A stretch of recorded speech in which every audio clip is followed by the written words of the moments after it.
Hello student, this is नूतन चौहान। आज इस video में क्या करने वाले हैं, क्लास 9th का सिविक्स का चैप्टर वर्किंग इंस्टीट्यूशन, इंडिया के पॉलिटिकल इंस्टीट्यूशंस की बात चल रही है।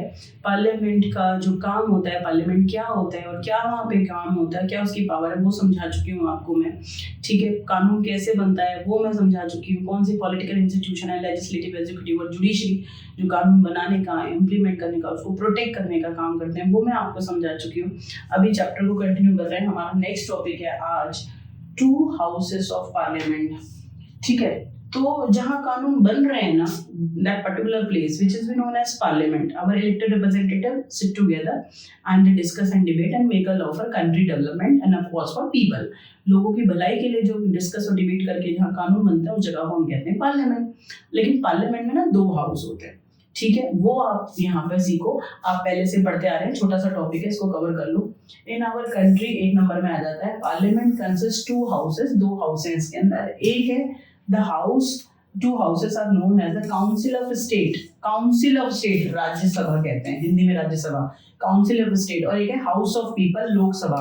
हाउस ऑफ पीपल लोकसभा, इसको हाउस ऑफ पीपल लोकसभा क्यों कह रहे हैं? क्योंकि ये लोकसभा में तो लोग, जो जनता है उसके रिप्रेजेंटेटिव चुने हुए नेता बैठ रहे हैं, इसलिए इसको लोकसभा कहते हैं, हाउस ऑफ पीपल। राज्यसभा के जो मेंबर है जनता नहीं चुनती, वो इनडायरेक्ट आते हैं। बात समझ आ गई? ये अलग चीज है।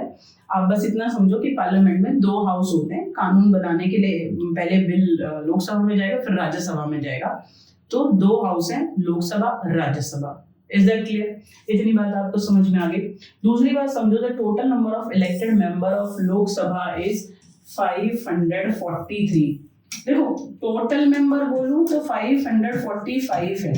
ये बात आज सीखो। अगर बोलेंगे कि लोकसभा के टोटल मेंबर कितने हैं, तब बोलेंगे 545, और उनमें से इलेक्ट कितने होते हैं, तब आप बोलना 543। तो ये दो मेंबर कहाँ से आते हैं? दो मेंबर होते हैं एंग्लो इंडियन। ठीक है, एंग्लो इंडियन। और इनको डायरेक्ट कौन चुनता है? राष्ट्रपति चुनता है। याद रहेगा आपको। Same as it is total number of Rajya Sabha के जो मेंबर होते हैं वो कितना होता है बेटा? देखो, टोटल मेंबर होते हैं 250, चुने कितने जाते हैं? 238। फिर 12 मेंबर कहाँ से आते हैं? 12 मेंबर अलग अलग फील्ड से आते हैं, जो अपने अपने फील्ड में, एजुकेशन में या हॉस्पिटलिटी में या गेम्स में, किसी भी फील्ड में जो अच्छा काम करते हैं ना, अच्छा प्रदर्शन करता है। 12 मेंबर का पावर किसके पास होती है? राष्ट्रपति के पास। राष्ट्रपति डायरेक्ट इनको इलेक्ट करके भेजते हैं। बात समझ में आ गई? अपॉइंट करते हैं अपने विवेक से, अपनी इच्छा से। Keep in your mind, Lok Sabha में टोटल मेंबर कितने हैं? ये एक एक नंबर में आता है, बच्चे कंफ्यूज हो जाते हैं। तो आपको याद रखना है 545, इसमें से इलेक्ट 543 जनता करती है, और दो होते हैं एंग्लो इंडियन, जिसे राष्ट्रपति जो प्रेसिडेंट है वो डायरेक्ट चुनते हैं। इस तरह जो लोकसभा, राज्यसभा है, उसमें टोटल मेंबर है 250, उसमें से चुने कितने जाते हैं? 238। और जो राष्ट्रपति है 12 मेंबर को अपने विवेक से, अलग अलग फील्ड से, चाहे वो अभिनेता हैं, जो एक्ट्रेस हैं, वो अच्छा काम कर रहे हैं किसी मूवी के अंदर, चाहे गेम्स में कोई अच्छा काम कर रहा है, तो अपने विवेक से वो, जो राष्ट्रपति उनके पास 12 मेंबर को भेजने का पूरा अधिकार होता है। कहाँ पर? राज्यसभा में। इतनी बात समझ में आ गई? तो ये है राज्यसभा और लोकसभा का डिफरेंस। दोनों हाउस हैं पार्लियामेंट के, दोनों मिलकर ही कानून बनाते हैं। अब आज आपको ये सीखना चाहिए, 5 नंबर का क्वेश्चन है, बहुत इंपॉर्टेंट है, पेपर में आता है। आज के बाद आप नहीं भूलेंगे।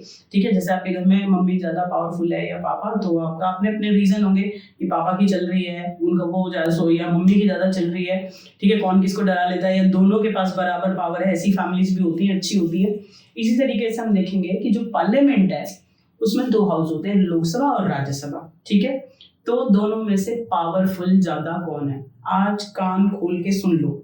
बच्चों को लगता है कि अपर हाउस कहते हैं राज्यसभा को और लोअर हाउस कहते हैं लोकसभा को, तो अपर हाउस ही पावरफुल है, लोअर हाउस पावरफुल होता है, लोकसभा पावरफुल होता है। और क्यों होता है ये आप रटोगे नहीं, अभी आपको समझ में आ जाएगा। बहुत ध्यान से सुनना। ठीक है, कि लोकसभा जितने भी बिल होते हैं, देखो कानून बनने से पहले जाओ, जो जिस भी चीज पे डिस्कस होता है, जिस टॉपिक पे, उसको कहते हैं बिल। और फिर जब वो पूरा डिस्कस हो जाता है, फिर उसको जब कानून बनाते हैं तब वो होता है लॉ। पहले बिल होता है जब उसको रिप्रेजेंट करते हैं, और जब डिस्कस बनने के बाद जब वो राष्ट्रपति भी उसको साइन कर देते हैं, तब वो बन जाता है लॉ, एक्ट कह देते हैं। तब बात समझ में आ गई? तो ध्यान से समझना। चाहे ये 3 बिल है, तीनों बिल के ऊपर लोकसभा को ज्यादा पावरफुल होती है। अगर आज आपको ये बात समझ में आ गई तो आप हमेशा के लिए आपके ब्रेन में ये बात लॉक हो जाएगी कि लोकसभा ज्यादा पावरफुल होती है, राज्यसभा कम पावरफुल होती है। दोनों ही पार्लियामेंट के हाउस है। देखो ऑर्डिनरी बिल क्या होता है? ऑर्डिनरी बिल जरा सुनो, साधारण बिल है ना, छोटे छोटे टॉपिक्स के ऊपर जो भी बिल होते हैं, या वुमेन एम्पावरमेंट के ऊपर है, या जो भी बिल है, एजुकेशन के ऊपर है, जितने भी ऑर्डिनरी बिल हैं कानून बनने के लिए पहले वो रखे जाते हैं लोकसभा में, लोअर हाउस में, वहां वो बिल पास हो गया। फिर वो रखा जाता है राज्यसभा में, वहां वो बिल पास हो गया। फिर वो जाता है प्रेसिडेंट के पास, साइन प्रेसिडेंट ने कर दी तो वो कानून बन जाएगा। बट लोकसभा में मान लो ऑर्डिनरी बिल पास हो गया और राज्यसभा ने मैंने उसको खींचातान कर दी कि नहीं उसको पास नहीं करा, कि भाई नहीं हमें ये गड़बड़ लग रहा है बिल, हमें इसमें कुछ मॉडिफिकेशन चाहिए। ऑर्डिनरी बिल में देयर इज एनी कन्फ्लिक्ट, ठीक है, between Lok Sabha and Rajya Sabha member, in this situation joint session called. ऐसी सिचुएशन में लोकसभा और राज्यसभा के मेंबर्स को इकट्ठा बिठा देते हैं, इकट्ठा वोटिंग कर लो, ठीक है। अब बताओ ऑर्डिनरी बिल किसके फेवर में पास होगा? अरे भैया लोकसभा के फेवर में पास होगा। लोकसभा के पास है 543 मेंबर चुने हुए, उनके पास है 238 सिर्फ। तो चाहे ज्वाइंट सेशन भी आप बुला लो तो मेंबर तो उनके पास ज्यादा है ना, तो ऑर्डिनरी बिल चाहे अलग से कर लो आप, चाहे ज्वाइंट सेशन बुला लो, फेवर में तो किसके पास होगा? लोकसभा के ना। इसलिए ऑर्डिनरी बिल पे लोकसभा की पावर ज्यादा होती है। एक बात। अब आ जाओ money bill pay. Money bill pay Rajya Sabha का कोई अधिकार नहीं होता, ठीक है। मनी बिल पहले लोकसभा में जाता है, पैसे से रिलेटेड जितने भी बिल हैं लोकसभा में जाएगा, पास हो गया, फिर राज्यसभा में जाएगा, राज्यसभा को उसको सिर्फ पास करना होता है। राज्यसभा के पास सिर्फ एक अधिकार है, उसको 14 दिन के लिए होल्ड कर सकते हैं, उस बिल को आगे नहीं पहुंचाएगी, 14 दिन के लिए रोक लेगी उस बिल को। 14 दिन के लिए बिल को राज्यसभा रोक सकती है, मनी बिल को, और उसको रिकंसल्ट के लिए दोबारा से लोकसभा भेज सकती है कि इसको थोड़ा मॉडिफाई कर दो। अगर लोकसभा ने उसे बिना मॉडिफाई करे कि नहीं जैसा बिल है वैसे ही पास होगा, दोबारा राज्यसभा के पास भेज दिया, तो राज्यसभा को वो बिल पास करना पड़ेगा। तो मनी बिल पर भी लोकसभा ज्यादा पावरफुल होती है। Keep in your mind, ordinary bill पर भी लोकसभा ज्यादा पावरफुल होती है और मनी बिल पर भी लोकसभा ज्यादा पावरफुल होती है। अब आप आ जाओ नो कॉन्फिडेंस बिल। ये रेयर रिप्रेजेंट किया जाता है बिल, ऐसा नहीं है उठा के कभी भी पार्लियामेंट में रख दिया, नहीं।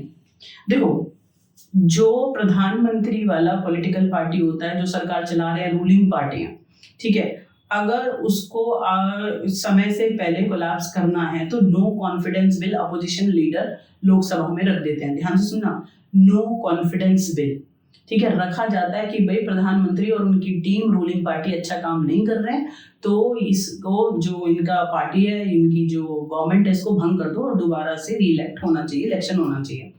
तो नो कॉन्फिडेंस बिल राज्यसभा में रखे ही नहीं जाते। ऑर्डिनरी बिल भी जाते हैं राज्यसभा में, मनी बिल भी जाते हैं। No confidence bill pay Rajya Sabha का कोई अधिकार नहीं है, वहां रिप्रेजेंट भी नहीं होता, रखा भी नहीं जाता, ठीक है। डायरेक्ट नो कॉन्फिडेंस बिल सिर्फ और सिर्फ कहाँ रखे जाते हैं? लोकसभा में। और कहीं अगर लोकसभा के मेंबर्स ने मेजॉरिटी के साथ नो कॉन्फिडेंस बिल को पास कर दिया तो इमीडिएट प्रधानमंत्री और उनकी एंटायर मिनिस्ट्री को क्विट करना पड़ेगा। ये है नो कॉन्फिडेंस बिल। प्रधानमंत्री या उनकी टीम को कोलैप्स करने के लिए ऐसा किया जाता है, समय से पहले भंग कर दी जाती है सरकार की, ये ठीक से काम नहीं कर रहे हैं, हमें इनके ऊपर भरोसा नहीं है। प्लीज आपको आज ये चीज रट लेनी चाहिए, समझ लेनी चाहिए। रटना तो खैर क्या चीज होती है, एक बार दिमाग में फिट हो गया तो फिर कभी भूलते नहीं है कि लोकसभा ज्यादा पावरफुल होती है या राज्यसभा। बेटा लोकसभा।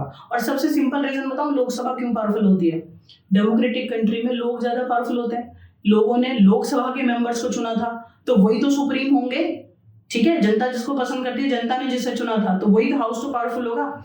एक बात तो ये कि लोकसभा के member elected by population of your country, democratic country, इसलिए वो सुप्रीम है, जनता ने चुना था।